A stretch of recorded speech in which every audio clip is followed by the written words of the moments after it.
गव्हाचे दर पुन्हा स्थिर. सणासुदीच्या काळांमध्ये दरवाढ टाळण्यासाठी सरकारच्या स्टॉकची मर्यादा कमी करण्याचा निर्णयावर विचार. सध्या गहू 2400 ते 2900 रुपये प्रति क्विंटल दरावर.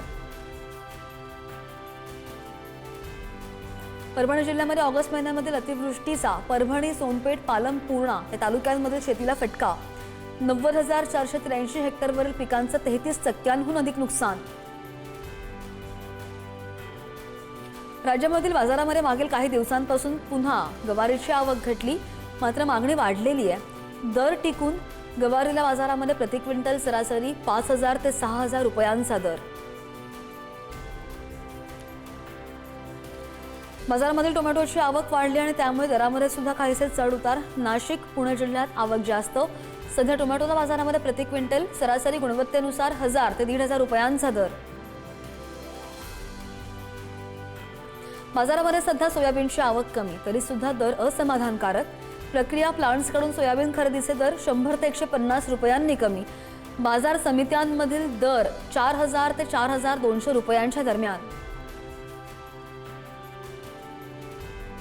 कोल्हापूरच्या भुदरगडमधील उसाला मावा आणि तांबेरा, तर भात पिकाला करप्या रोगाचा विळखा. शेतकरी चिंतेत. वातावरणातील बदलांमुळे प्रादुर्भाव वाढला, उत्पादनामध्ये घट होण्याची शक्यता. बाजारामध्ये कांद्याच्या दरामध्ये घसरण. उत्पादन खर्चापेक्षा कमी दर मिळतोय आणि त्यामुळे शेतकरी बराच अडचणीत. राज्यभरातील बाजारामध्ये कांद्याला सरासरी 1,100 ते 1,300 रुपयांच्या दरम्यान दर. शिरूर तालुक्यातील पावसाचा थैमान. पावसामुळे शेतकऱ्यांचं मोठं नुकसान. कांदा लागवडीवर या पावसाचा मोठा फटका. लातूरमधील उजनी शिवारामध्ये जवळपास 400 ते 450 हेक्टर क्षेत्रावरील पिकं पाण्याखाली. शेतकरी आर्थिक अडचणीत सापडलेला असून त्वरित पंचनामे करून मदत करण्याची शेतकऱ्यांची मागणी. चंद्रपूरच्या वर्धा आणि पैनगंगा नद्यांना आलेल्या पुरामुळे शेतकऱ्यांचं मोठं नुकसान. पावसाचा कापूस, तूर, सोयाबीन पिकांना फटका.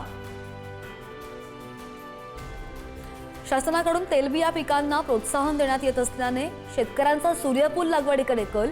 सूर्यफूल उत्पादकांना चांगलं उत्पादन मिळण्याचीही अपेक्षा.